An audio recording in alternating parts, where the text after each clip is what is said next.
नमस्कार, आप देख रहे हैं वंदे भारत न्यूज। इस खबर का प्रसारण देहरादून से ब्रिजपाल धीमान के साथ करियर मार्गदर्शन के नरेश कोठारी जी।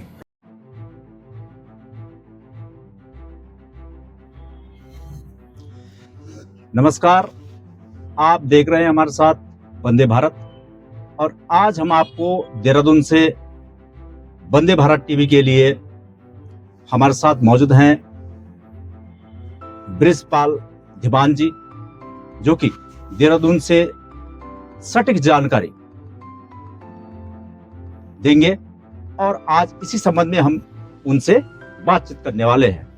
मेरा नाम नरेश कोठारी और आप हैं ब्रिजपाल जी। ब्रिजपाल जी, पहले तो आपका स्वागत है कि देहरादून में आप जो है वंदे भारत के लिए जुड़े जी। और पूरी आशा भी पूरे चैनल्स के जो एडिटर हैं हमारे, उनका बड़ा उम्मीद है कि यहाँ से आप अच्छी न्यूज, अच्छी खबरें, जनहित की चीजें और उत्तराखंड राज्य को बेहतर बनाने की राजधानी का क्षेत्र है ये। और यहाँ पर आज जिस तरह से राज्य में बने हुए 25 साल हो चुके हैं, 25 साल में नशा, क्राइम, अपराध लगातार बढ़ रहा है और इस एवज में पुलिस प्रशासन द्वारा समय समय पर बड़ी मुहिम भी चलाई जा रही है। इसके बाद भी डिजिटल अरेस्ट हो रहे हैं, नकली सीबीआई बन के लोगों को धमका रहे हैं, लोग डर रहे हैं। तो आप अपने इसमें थोड़ा विचार रखेंगे? जी बिल्कुल कोठारी जी, और सभी को नमस्कार। मैं ब्रिजपाल धीमान वंदे भारत के लिए जो है देहरादून और उत्तराखंड की राजधानी से हमने जो है ये एक मुहिम शुरुआत की है। और इसमें सबसे पहली बात ये है, देखिए कोठारी जी, के हमें सामाजिक हितों का ध्यान में रखते हुए ही हमें प्रत्येक कार्य को करना है। और उसके साथ साथ क्या है कि जिस प्रकार आज की डेट में पहले क्राइम हुआ करते थे कि किसी ने किसी को चाकू मार दिया जी, किसी ने किसी का पर्स लूट लिया, किसी ने जो है गोली मार दी, किसी ने कुल्हाड़ी से वार कर दिया जी। परंतु आज की डेट में जो क्राइम हो रहे हैं वो डिजिटल क्राइम हो रहे हैं। मतलब आपके पास स्मार्टफोन है, स्मार्टफोन प्रत्येक इंसान स्मार्टफोन यूज करता है आज की डेट में। और आपने देखा होगा कि कहीं से कोई एक लिंक आया और गलती से अगर आपने उसके ऊपर प्रेस कर दिया तो आपकी सारी की सारी जानकारी उस पर्टिकुलर हैकर के पास साझा हो जाती है।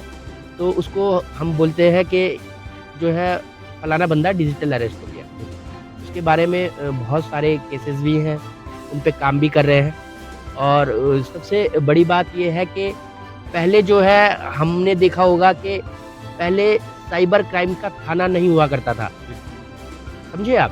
पहले साइबर क्राइम का थाना नहीं हुआ करता था, परंतु हम एक विकास की ओर अग्रसारित है। हमारे जो है माननीय जो प्रधानमंत्री महोदय हैं श्रीमान नरेंद्र मोदी जी, उन्होंने जो इस देश के लिए जो किया है, और वो आपको पता भी होगा, वो मात्र 2 से 3 घंटे ही सो पाते हैं और उन्होंने अपने आप को पूरा न्यौछावर कर रखा है देश की आन बान शान के लिए। इसका एक छोटा सा मैं उदाहरण आपको देना चाहूंगा कि पहले जमाने में इंडियन पासपोर्ट की ज्यादा वैल्यू नहीं हुआ करती थी, वीजा भी मिलना बड़ा मुश्किल हुआ करता था बहुत से देशों का। परंतु आज के डेट में हम अगर देखें कि स्मार्टनेस और डिजिटलाइजेशन की तरफ इंडिया लीड कर रहा है। प्रत्येक देश में आप 1 रुपये का भुगतान नहीं कर सकते हैं गूगल पे से, पर वो इंडिया में है। तो ये बहुत सारी चीजें हैं। इन्हीं सब चीजों को ध्यान में रखते हुए डिजिटल अरेस्ट का सीधा सा एक ही है कि आप किसी भी अनजान व्यक्ति द्वारा भेजे गए लिंक को आप यूज ना करें। आप जो यूज करना चाहते हैं तो आपका जो है वो विश्वास पात्र इंसान होना चाहिए। और विश्वास पात्र इंसान का मतलब होता है कि आप उसको जानते हो भली बात, ताकि आपके साथ कोई भी धोखाधड़ी ना हो पाए, आप डिजिटली अरेस्ट ना हो पाए। बहुत सारे मैंने देखे हैं कि एक्स आर्मी, आपका जो है एक्स पुलिस विभाग से भी डिजिटल अरेस्ट हो चुके हैं। कोई बोलता है मुझसे कि सर 18 लाख रुपया था अकाउंट में और वो शून्य हो गया। वो कैसे हुआ? वो डिजिटली अरेस्ट हो चुके थे। तो इन सभी चीज़ों को मद्देनज़र रखते हुए हमें हमेशा ध्यान रखना चाहिए इन चीज़ों का कि क्राइम जो है आज की डेट में क्राइम भी मॉडर्नाइज़ेशन की तरफ बढ़ रहा है। बिल्कुल। क्राइम की भी जो है मॉडर्नाइज़ेशन हो रहा है क्राइम में भी। तो हमेशा इन चीज़ों का ध्यान रखना चाहिए कि हम जो है जितना मॉडर्नाइज़ेशन की तरफ बढ़ रहे हैं, उस मॉडर्नाइज़ेशन के लिए जो आप जानते हैं, जितना आप उसको यूज़ करते हैं, उसके बारे में आपको भली-भाँति जानकारी होनी चाहिए। क्योंकि जब तक आपको भली-भाँति जानकारी नहीं होगी, तो आप कहीं न कहीं जो है पिछड़ जाएँगे और आप जो है, आप अपना नुकसान भी करा सकते हैं। तो इन सभी चीज़ों को मद्देनज़र रखते हुए मैं तो यही कहूँगा सभी से, सभी भारत के वासियों से कि हमारा जो मुख्य जो नेता है, वो ग्लोबल लीडर है। हमारी पहचान ग्लोबल लीडर में नंबर 1 पोज़ीशन पे है आज की डेट में। तो इन सभी चीज़ों को ध्यान में मद्देनज़र रखते हुए मैं सभी से यही कहना चाहूँगा, सभी जनता से, समाज से यही कहना चाहूँगा कि हमें अपने जो एक नागरिक के उत्तरदायित्व होते हैं, कर्तव्य होते हैं, उनको बखूबी निभाना चाहिए। हम सामाजिक हैं, हमें समाज के लिए काम करना है और समाज के उत्थान के लिए काम करना है। जिस प्रकार हमारा देश का मुख्य नेता हमें एक रोड मैप दे चुका है, श्रीमान नरेंद्र मोदी जी हमें रोड मैप दे चुके हैं। वो सार्थकता के साथ, एक सकारात्मक दृष्टिकोण के साथ आगे बढ़ रहे हैं और वो स्वयं आगे तो बढ़ रहे हैं, साथ के साथ जो उन्होंने देश के विकास के लिए जो अपना भरपूर योगदान दिया है, वो सराहनीय है। वो सराहनीय है। आप देख सकते हैं कि आप किसी भी दुकान पे आप जाएँगे तो आप ₹1 का भुगतान भी कर सकते हैं गूगल पे से। ये एक बहुत बड़ी सीख है, ग्लोबल लीडर की सापेक्ष मैं कहना चाहूँगा, बहुत बड़ी सीख है।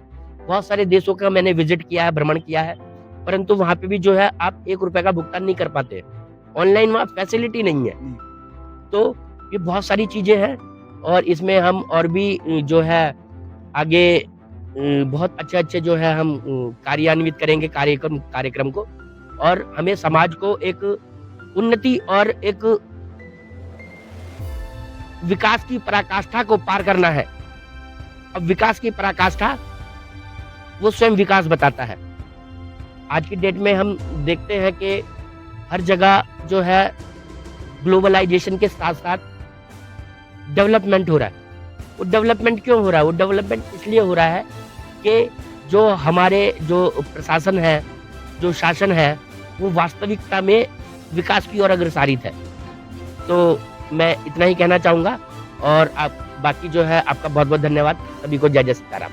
धन्यवाद आज कोठारी जी। हमारे साथ जुड़े थे वंदे भारत टीवी के लिए देहरादून से हमारे साथ मान साहब, जो कि बहुत ही बेहतरीन तरीके से और समाज को एक जागरूकता अभियान के तहत कि जब तक व्यक्ति जागरूक नहीं होगा तो ये डिजिटल अरेस्ट होता रहेगा, क्योंकि नकली सीबीआई, नकली पुलिस, नकली आपका इनकम टैक्स अधिकारी, इस तरह से आपको कोई कॉल आता है तो आप बिल्कुल भी डरे नहीं, बल्कि अपने नियर बाय आप पुलिस थाना होता है या 112 है, आप टोल फ्री भी आप कॉल कीजिए, डरे नहीं, क्योंकि आपका डर ही आपके लिए परेशानी वाला होता है।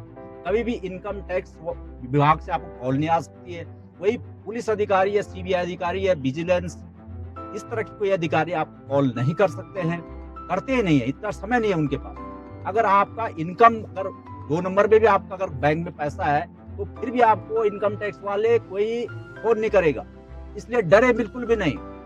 ये जागरूकता होनी बहुत जरूरी है। हाल ही में कोटद्वार में एक महिला प्रोफेसर डिग्री कॉलेज में, जो कि आज बहुत बड़ा नाम है, और 1 करोड़ से ऊपर की ठगी उनके साथ हो गई थी, जिसपे लगातार पौड़ी पुलिस काम कर रही है। लेकिन सोचने वाला विषय ये है कि एक पढ़े लिखे लोग भी, जैसे अभी ब्रिजपाल धीमान जी ने हमको बताया, कई वरिष्ठ सेना में जो सेवाएं दी हैं, पुलिस विभाग में सेवाएं दी हैं, ऐसे लोग भी डिजिटल अरेस्ट के चपेट में आ रहे हैं। इसको रोकने के लिए वंदे भारत की टीम लगातार प्रयासरत है और देहरादून से ब्रिजपाल धीमान जी लगातार और भी जानकारी साझा करेंगे। आज के लिए इतना ही, बने रहे हमारे साथ, देखते रहे वंदे भारत। धन्यवाद। धन्यवाद।